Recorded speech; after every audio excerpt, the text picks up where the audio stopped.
fiscal policies should be really aligned so that we can upscale growth. But sir, I'm really shocked this afternoon, sir, and that's my concern here, which I'm trying to raise here. My colleague at the National Assembly just mentioned something that the executive is proposing that the powers of the CBN governor or the bank itself should be curtailed. So some of the powers that the bank will should be checked. I don't know if this is arising from the meeting that you had at the weekend.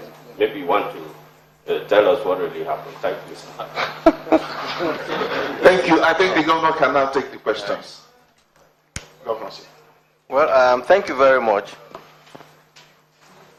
The FX interventions, and then the issue that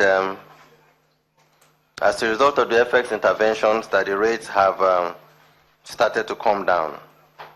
And the question is whether this policy is sustainable, and how have the interventions really impacted on reserves and positive effects.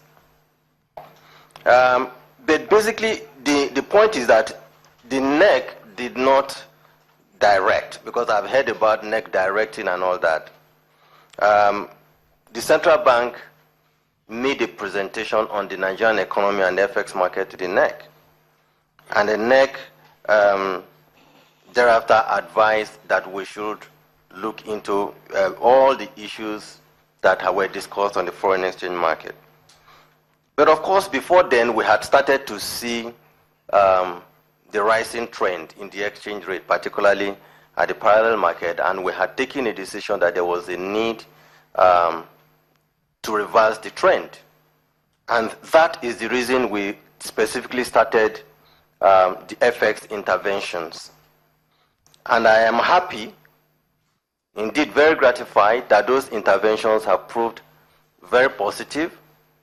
We've seen the rates now converging, and we are strongly optimistic, very, very optimistic, that the rates will converge further. In terms of sustainability, I think it's important for us to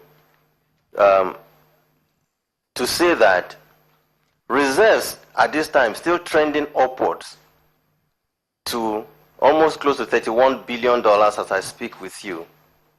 And the fact that we have done this consistently for 4 to 5 weeks should tell everybody, or those who doubt the strength of central bank to sustain this policy, for me to say that they are taking a risk and they will lose in this bid to want to place a wrong bet on the direction that we are going.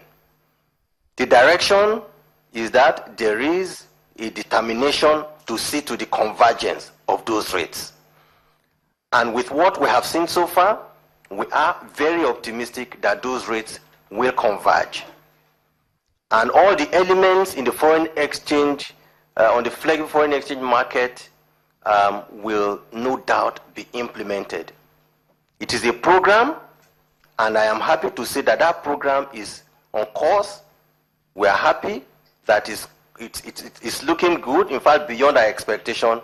And those who still remain on the sidelines, doubting the level of CBN's ability to sustain this policy, that they are on the wrong side of the bet. Second,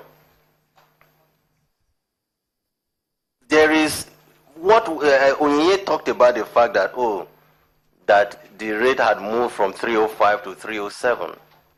It had nothing to do with any adjustment. The market is not expected to be fixed. The market will move, sometimes based on trends, from 305 to 304 or 304.5 to 306 to 307 and down. It is not meant to be a fixed market. It's supposed to be sort of a floating market, but it must float within a particular range. So it has nothing to do whether it's an attempt to further weaken the currency.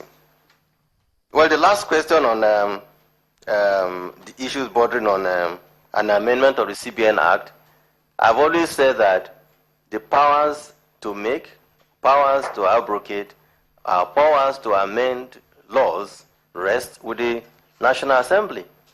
But I am very optimistic that the National Assembly, in an attempt to either make or abrogate or amend a law, will, in their wisdom, use world's best practices in an attempt to determine the best course of action, not just for central bank, but also for Nigerian economy. Thank you very much.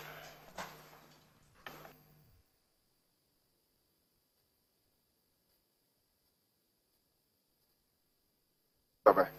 We can now listen to the post-communique analysis. Please put out your phones and please let's listen silently. Thank you very much.